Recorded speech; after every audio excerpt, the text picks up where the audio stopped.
पहले तो जिन अदारों ने जक्का साहब के लिए ये तावन किया उनका शुक्रिया अदा करता हूँ कि इनकी अप्रिशिएशन के लिए। जक्का साहब से मेरी ये दूसरी मुलाकात है। टेलीफोन पे तो काफ़ी बातें होती रहती हैं। पहले एक बार राही साहब की अवार्ड के सिलसिले में मुलाकात हुई थी, अब आज ये दूसरी मुलाकात है।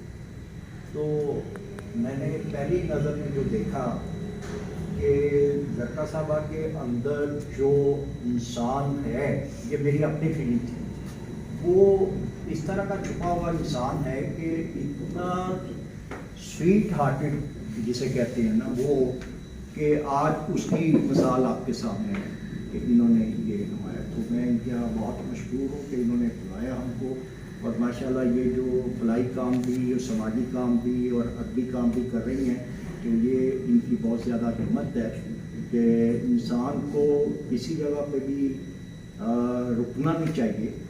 जिस तरह कहते हैं कि लोग कांटों की बातें करते हैं, हमको फूलों ने ज़ख्म दिए हैं, लोग गैरों की बातें करते हैं, हमको अपनों ने ज़ख्म दिए हैं। तो माशाल्लाह ये जिस तरीके से बात कर रही हैं और काम कर रही हैं, तो मैं इनको बड़ा इस पर अप्रिशिएट करता हूँ और इनकी मेहरबानी है कि इन्होंने हमें किया।